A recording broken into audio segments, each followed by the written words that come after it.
तो जैसा कि मैंने आप सभी से कहा था कि इंडियन इंडिपेंडेंस एक्ट को डिस्कस करने के पहले हम नेहरू रिपोर्ट जो जो कि 1928 में आई थी,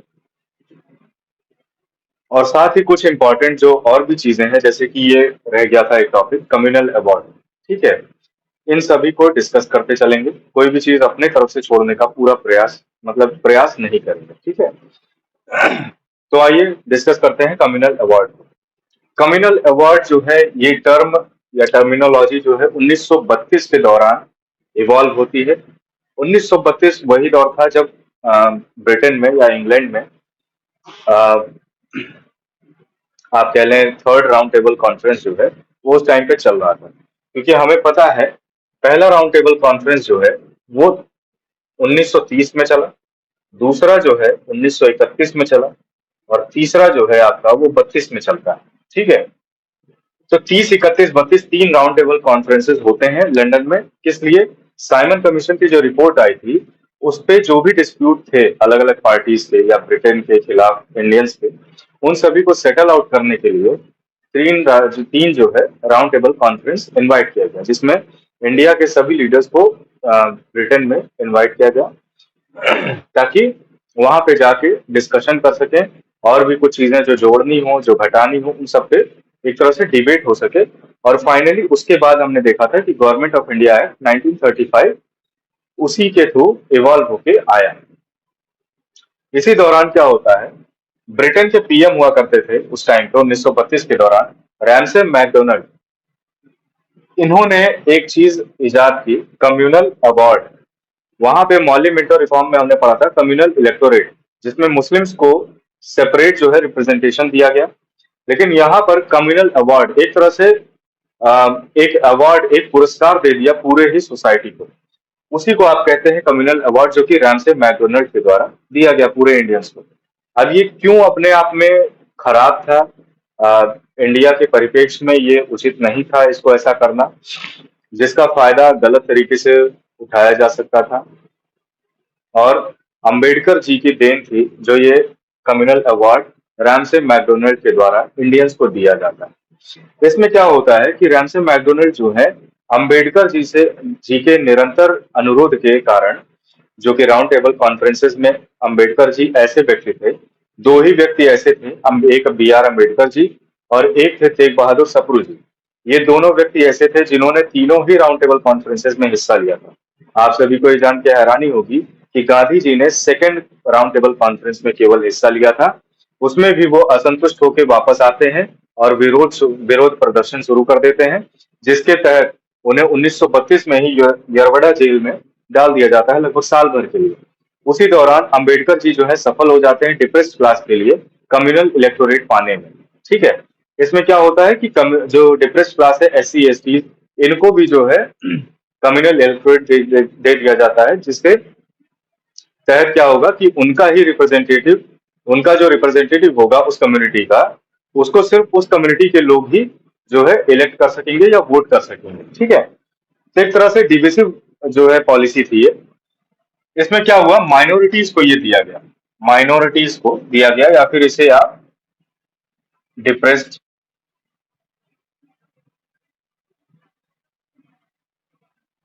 या फिर इसे आप डिप्रेस्ड क्लास भी कह सकते हैं। इसमें क्या होता है, जब ये मिलता है, ये अवार्ड मिलता है, तो गांधी जी बहुत ज्यादा व्यथित हो जाते हैं। गांधी जी बहुत ज्यादा परेशान हो जाते हैं कि ऐसे तो पूरे भारत को ये तोड़ देंगे जाने के पहले। तो वो क्या करते हैं, फास्ट अनटू डेथ, ठीक है, भूख हड़ताल कर देते हैं। और इसके बाद अंबेडकर जी जो है, अंबेडकर जी और गांधी जी के बीच में एक समझौता होता है जिसका नाम है पूना पैक्ट, 1932 में होता है। और ये मोस्ट इम्पॉर्टेंट है, कई बार एग्जाम में पूछा गया है घुमा फिरा के कि पूना पैक्ट किसके किसके बीच में हुआ है, तो आप याद रखेंगे कि गांधी जी और अंबेडकर जी के बीच में होता है।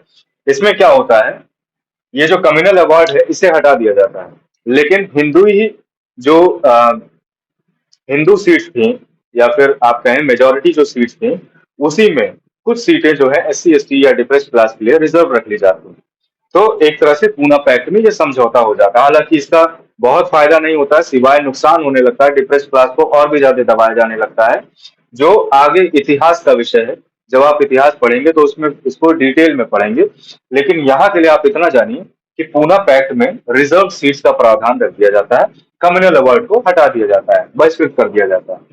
उस टाइम गांधी जी यरोड़ा जेल में थे। तो ये हो गया कम्युनल अवार्ड के बारे में। अब हम अगला देखेंगे नेहरू रिपोर्ट 1928 के बारे में।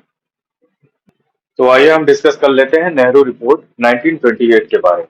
ठीक है, बारी बारी से पहले इसका एक प्रॉपर इंट्रोडक्शन देखते हैं, उसके बाद कुछ जो इसके इम्पोर्टेंट प्रोविजंस हुआ करते थे उनके बारे में हम डिस्कस कर लेते हैं। सबसे पहली चीज, मोतीलाल नेहरू जी के द्वारा ड्राफ्ट किया गया ये आपका नेहरू रिपोर्ट था, उन्हीं के नाम पे नेहरू रिपोर्ट पड़ा है। ऑल पार्टी कॉन्फ्रेंस लखनऊ में हुआ, वहां पर इन्होंने इस रिपोर्ट को सबमिट किया था। दूसरी चीज, इसे ब्लूप्रिंट ऑफ इंडियन कॉन्स्टिट्यूशन भी कहा जाता है। ठीक है, ब्लूप्रिंट ऑफ इंडियन कॉन्स्टिट्यूशन क्यों कहते हैं? क्योंकि कई सारे प्रावधान आप देखेंगे अभी वही सारी चीजें इंडियन कॉन्स्टिट्यूशन में कुछ थोड़े मोड़े बदलाव के साथ रखी गई। इस रिपोर्ट के आने के बाद से कांग्रेस में एक बार फिर से स्प्लिट की स्थिति उत्पन्न हो जाती है, जिसमें यूथ और ओल्ड में कांग्रेस बढ़ जाता है। एक तरह से यूथ को लीड करने वाले नेता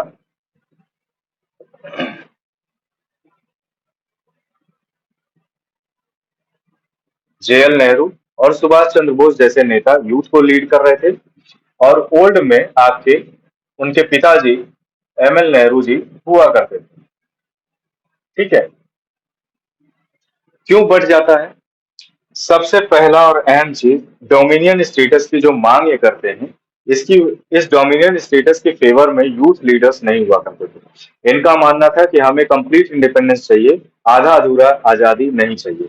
और ये कह रहे थे, मोतीलाल नेहरू जी ये चाहते थे कि एटलीस्ट डोमिनियन स्टेटस तो मिल ही जाए। एक तरह से मर्सी और पेटिशन के दौर में ये अभी भी जी रहे थे, लेकिन यंग लीडर जो थे उनका खून गर्म था, वो एकदम आजादी को any how at any cost लेना ही चाहते थे। ठीक है, तो ये हो गई कांग्रेस में स्प्लिट की स्थिति। अगली चीज, इसका मोटिव क्या था? नेहरू रिपोर्ट का मोटिव था टू ड्राफ्ट अ कॉन्स्टिट्यूशन। हम सभी ने देखा पिछले लेक्चर में, लॉर्ड बिल्किनहेड जो थे उस टाइम के सेक्रेटरी थे, secretary of state for India. ठीक है, उन्होंने एक चैलेंज रखा कि इंडियंस जो है वो इनकेपेबल हैं अपने लिए अपना कॉन्स्टिट्यूशन बनाने में। इसलिए हम ही को, यानी हम ब्रिटिशर्स को ये काम करना पड़ेगा कि हम इनके लिए एक नया जो है प्रॉपर मशीनरी तैयार करके दे दें, ये उस पर जिए खाएं। लेकिन ये बात जो है कांग्रेस लीडर्स को नागवार गुजरी, और मोतीलाल नेहरू जी ने इसका चैलेंज जो है एक्सेप्ट किया, और उन्होंने नेहरू रिपोर्ट साबित किया। एक और चीज ये बिर्केनहेड कहता था कि यूनानिमसली, मतलब एक मुंह होके आप कॉन्स्टिट्यूशन नहीं बना पाएंगे, ये आपकी अक्षमता है। ठीक है, इस वजह से भी इस चैलेंज को इन्होंने एक्सेप्ट कर लिया था। जवाहरलाल नेहरू उस टाइम पे सेक्रेटरी हुआ करते थे, इस रिपोर्ट को बनाते समय सचिव हुआ करते थे ये। ऑल पार्टी कॉन्फ्रेंस लखनऊ में इसे रिलीज कर दिया जाता है। इसकी मांगे क्या थी, या इसके जो एम्बिशंस थे वो क्या क्या थे, देख लेते हैं एक बार। डोमिनियन स्टेटस, यानी कि राज जो है वो ब्रिटिश क्राउन का चलेगा, लेकिन उसके नीचे यहाँ एक गवर्नर जनरल ब्रिटिश क्राउन बिठा देगा, जो कि यहाँ पे आप देख सकते हैं। गवर्नर जनरल जो है कॉन्स्टिट्यूशनल हेड होगा, ये कॉन्स्टिट्यूशनल लिखा है, कॉन्स्टिट्यूशनल हेड होगा। इसे अपॉइंट करेगा क्राउन, या ब्रिटिश मोनार्क इसको अपॉइंट करेगा। इसका मतलब कि इसके नीचे आप लोग ड्रामा करेंगे। ठीक है, कठपुतली का नाच आप लोग करेंगे, ये कांग्रेस के लीडर्स, और कुछ नहीं करते। क्यों? क्योंकि अथॉरिटी तो अल्टीमेटली जो है ब्रिटिश क्राउन के ही हाथ में थी। तो ये पता नहीं किस तरह की मांग थी। तो डोमिनियन स्टेटस की मांग करते हैं, जैसे कनाडा, ऑस्ट्रेलिया, इन सब देशों में हुआ करता था कि ये कॉमनवेल्थ में रहते थे, ब्रिटिश मोनार्क का शासन इनके ऊपर चलता था। उसी तर्ज पे मोतीलाल नेहरू जी ने सोचा एटलीस्ट इतना तो आजादी हमें मिल ही जाए। ठीक है, तो थोड़े में संतुष्ट होना चाहते थे। तो उसके बाद 19 फंडामेंटल राइट्स की ये बात करते हैं। इसमें फंडामेंटल राइट्स कुछ अच्छे राइट्स हैं, जैसे कि एक राइट इन्होंने ये भी कहा था कि हम देंगे लोगों को कि राइट टू वोट होगा सबके पास, महिलाओं और पुरुषों को समान अधिकार होगा वोट करने का। अगला चीज, स्टेट का कोई भी रिलीजन नहीं होगा, सेकुलरिज्म जो है फॉलो किया जाएगा, यानी कि सत्ता का या शासन का कोई भी अपना धर्म नहीं होगा, वो धर्म निरपेक्ष होगा। अगली चीज, नो सेपरेट इलेक्टोरेट दिया जाएगा, कोई भी सेपरेट इलेक्टोरेट मुस्लिम्स को किसी को भी नहीं दिया जाएगा, उसके बजाय रिजर्वेशन दिया जाएगा। ओनली रिजर्वेशन दिया जाएगा, वो भी उस जगह पर जहां पर वो कम्युनिटी, पर्टिकुलर कम्युनिटी माइनॉरिटी में हो। जैसे कि सिंध में जो मुस्लिम पॉपुलेशन थी वो मेजोरिटी में थी, एनडब्ल्यूएफ में जो है ये मेजोरिटी में थी। तो वहां पर जो हिंदू हैं वो माइनॉरिटीज में है, तो उनको रिजर्व कर दिया जाएगा। ऐसे ही पंजाब और वेस्ट बंगाल या बंगाल में जहां पर मुस्लिम जो है माइनॉरिटी में हो, वो उनको जो है वहां पर रिजर्वेशन दिया जाएगा। जब वो मेजोरिटी में होंगे तो उन्हें रिजर्वेशन नहीं दिया जाएगा। इसी वजह से मुस्लिम लीग आप देखेंगे कि इसमें विरोध पे उतर आती है, इसका विरोध करने लगती है। और इसी विरोध के चलते जो एम ए जिन्ना जो थे, मोहम्मद अली जिन्ना, वो इसी रिपोर्ट के बाद अपना एक 14 पॉइंट लॉन्च करते हैं, जिन्नास 14 पॉइंट जिन्हें हम जानते हैं। वो इतिहास का विषय है, लेकिन थोड़ा सा एक झलकी इसके बाद आपको बता दूंगा।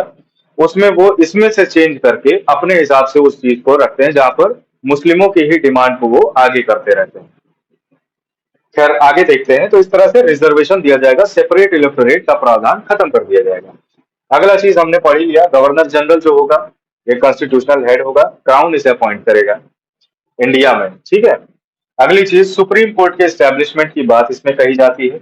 अगली चीज प्रोविंस की क्रिएशन की बात जो कही जाती है, यानी जितने भी राज्यों का निर्माण होगा वो भाषाई आधार पे होगा, लिंग्विस्टिक आधार पे होगा, ठीक है। तो ये तो था आपका नेहरू रिपोर्ट, जिसकी आलोचना क्यों होती है? डोमिनियन स्टेटस की वजह से। डोमिनियन स्टेटस का मतलब कॉन्स्टिट्यूशनल हेड कौन रहेगा? प्रेसिडेंट नहीं होगा, वो होगा गवर्नर जनरल, ठीक है। फिर भी हम मान लेते हैं गवर्नर जनरल अच्छी बात है, लेकिन उसका वो उसे अपॉइंट कौन करेगा? वो लोगों के द्वारा नहीं चुना जाएगा, वो अपॉइंट किया जाएगा ब्रिटिश मोनार्क के द्वारा। तो एक तरह से कठपुतली बनने वाला डिमांड इन्होंने रख दिया। तो आइए इसके बाद हम जिन्ना का 14 पॉइंट देखते हैं, क्यों मुस्लिम लीग ने इसका विरोध किया और अपने हिसाब से कानून बनाने का प्रावधान रखा। तो आइए फटाफट से देख लेते हैं जिन्ना का जो 14 पॉइंट डिमांड हुआ करता था, उसके कुछ इंपॉर्टेंट प्रावधान। जैसा कि मैंने बताया कि मुस्लिम्स के पक्ष में ये नेहरू रिपोर्ट के विरोध में उतर गए थे, तो इन्होंने क्या बदलाव करने का सिफारिश किया था वो हम देख लेते हैं फटाफट। पहला बदलाव, प्रोविंशियल ऑटोनॉमी चाहते थे। जितने भी प्रोविंसेस नए गठन होंगे, नए बनाए जाएंगे, जैसे Sindh, north west frontier province जो है, इन सभी में उनको ऑटोनॉमी चाहिए थी, स्वायत्ता चाहिए थी, ताकि वो अपने डिसीजन स्वयं ले सके, सेंटर उन पे कोई हस्तक्षेप ना कर सके। इसका मतलब जहां पर ये मेजोरिटी में होंगे, ठीक है, वहां पर ये अपने हिसाब से कानून बनाना चाहेंगे। दूसरी चीज, 1/3 मुस्लिम्स सेंट्रल लेजिस्लेचर में होने चाहिए। इनकी डिमांड थी कि जो सेंट्रल लेजिस्लेचर था उसमें जो है 1/3 मुस्लिम की मेजोरिटी होनी चाहिए। अगली पॉइंट, 1/3 मुस्लिम्स का सेंट्रल और स्टेट कैबिनेट में स्टेक होना चाहिए। 1/3 मुस्लिम मेंबर्स होने चाहिए, कहां पर? सेंटर और स्टेट के कैबिनेट, ठीक है। नो बिल पास, कोई भी बिल पास नहीं होगा अगर इफ 3/4 माइनॉरिटी डिनाइज, अगर 3/4 माइनॉरिटीज को, माइनॉरिटी कम्युनिटी को, चाहे वो डिप्रेस्ड क्लास हो या मुस्लिम्स हो, स्पेशली ये मुस्लिम की बात कर रहे हैं, माइनॉरिटी अगर उसको ये लगता है कि ये कोई भी विधेयक जो है उनके अगेंस्ट है, तो वो अगर 3/4 मेंबर्स उस पर अप्रूवल कर देते हैं तो वो पास नहीं होना चाहिए। अगला हम देखेंगे separation of Sindh from Bombay, ठीक है। बॉम्बे को डिवाइड करके, बॉम्बे को काट कर सिंध वाला हिस्सा मुस्लिम्स के हक में रख दिया जाए, यानी कि सिंध नाम का एक नया प्रोविंस बनाया जाए जिसमें मुस्लिम जो है मेजोरिटी में है, ठीक है। अगला चीज, इस पे अभी मैं थोड़ी सी बात करूंगा। अगला चीज क्या है? Protection of religious, cultural, educational, languages right. आप देख रहे हैं ना, religious rights, cultural rights, educational rights और लैंग्वेज यानी लिंग्विस्टिक राइट जो है, ये मुस्लिम्स के जो है प्रोटेक्ट किए जाए, सुरक्षित रखे जाए। भाई कौन सा थ्रेट था? है कब से ये थ्रेट था ये बता दीजिए। इनकी जो भी डिमांड है, 14 पॉइंट का डिमांड है, इसमें आप 6-7 पॉइंट यहाँ पर देख रहे हैं, उसमें और भी एक दो है, जो भी इनके पॉइंट्स हैं वो मुस्लिम्स के ही पर्सपेक्टिव में इन्होंने गढ़े। आप एक चीज बताइए, आप खुद अगर हमसे पढ़ रहे हैं तो जाहिर सी बात है कि आपने भी इतिहास पढ़ा होगा, चीजों को समझा होगा, अपने स्तर पे एनालाइज भी किया होगा। आप जब भी देखेंगे तो एक दो जो नेता है जिनका नाम मैं नहीं लूंगा, लेकिन आप यहाँ जिन्ना जी की बात कर लीजिए या फिर और भी जो भी लोग हैं उनकी बात करिए, तो ये लोग केवल अपने कम्युनिटी के बारे में ही सोचते थे।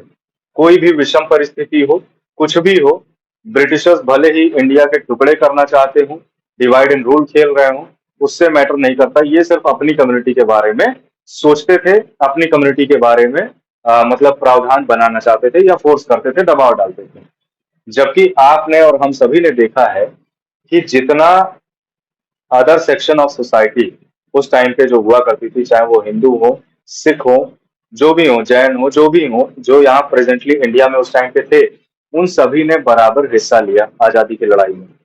उतना ही हिस्सा किसी ने कम नहीं लिया। हर कम्युनिटी में ऐसे लोग थे, जैसे मुस्लिमों में ही जो है अशफाक उल्लाह खान का नाम आप सभी ने सुना होगा। गोरखपुर में इनके नाम का चिड़ियाघर भी बना है। ठीक है, इतने बड़े बड़े महान लोग थे जिन्होंने आजादी की लड़ाई में बराबर जो है हिस्सा लिया, सबका साथ दिया, सहयोग दिया। लेकिन इनके लिए जो इम्पोर्टेंट थे वो पर्टिकुलर एक विशेष कम्युनिटी को ही ये लोग लेके आगे चलते थे। इंडिया को आगे बढ़ाने के लिए नहीं लेके चलते थे, इस चीज के लिए आगे बढ़ाने के लिए चलते थे। सिंध को बॉम्बे से अलग कर दो, बंगाल का वो हिस्सा जिसमें मुस्लिम मेजोरिटी में है उसको अलग कर दो, उसके बाद NWFP को अलग कर दो, नॉर्थ वेस्ट फ्रंटियर प्रोविंस, जो कि आज का अफगानिस्तान वाला हिस्सा है, कुछ हद तक अफगानिस्तान में आता है। उस हिस्से को अलग कर दो जहां से खान अब्दुल गफ्फार खान, जिन्हें फ्रंटियर गांधी भी आप कहते हैं, वो लोग आते थे। अब आप सोचिए इतने बड़े बड़े लोग, ठीक है, तो ये डिवाइड करना तो बहुत पहले से चाहते थे। ये जिन्ना का जो ग्रुप था, ये चाहे वो नॉन कॉपरेशन मूवमेंट के समय खिलाफत आंदोलन हो या जो भी हो, इनका पर्सपेक्टिव एक था हमेशा से कि ये भारत को अलग करना चाहते थे, एक तरह से मुस्लिम मेजोरिटी कंट्री बनाने के लिए एकदम आगे तत्पर रहते थे हमेशा। जबकि ऐसा नहीं है। क्या मुझे तो नहीं समझ में आता कि इन्होंने क्या साथ दिया, लेकिन फिर भी ठीक है, इनके ये प्रावधान है, आप इसे ध्यान दीजिएगा। ज्यादा डिस्कस इस पे नहीं करेंगे क्योंकि ये इतिहास का विषय है। ठीक है, जब वो कभी पढ़ाऊंगा अगर, तो फिर उसमें बहुत अच्छे से डिटेल में डिस्कशन होगा। फिलहाल के लिए आप इतना जानिए, हमने डिस्कस किया किस किस चीज को, नेहरू रिपोर्ट को डिस्कस कर लिया, कम्युनल अवार्ड को डिस्कस कर लिया, साथ ही में इनको भी डिस्कस कर लिया, जिन्ना का जो 14 पॉइंट का डिमांड था। अब इसके बाद हम चलेंगे अपने लास्ट एक्ट पे, इंडियन इंडिपेंडेंस एक्ट। उसी के साथ आपका कॉन्स्टिट्यूशनल डेवलपमेंट जो है ये खत्म हो जाएगा। उसके बाद हम पढ़ेंगे कैबिनेट मिशन, ठीक है, जिसके तहत एक नई इंटरिम कैबिनेट का निर्माण होता है, जिसमें 10-12 कैबिनेट के मिनिस्टर्स बनाए जाते हैं, जिसमें PM जो है जवाहरलाल नेहरू जी को बनाया जाता है, होम मिनिस्ट्री जो है सरदार वल्लभ भाई पटेल जी को दी जाती है। इस प्रकार से जितने भी उसमें पोर्टफोलियोज हैं उनके बारे में हम डिस्कस करेंगे। ठीक है, तो चलिए अपने लास्ट एक्ट को डिस्कस कर लेते हैं।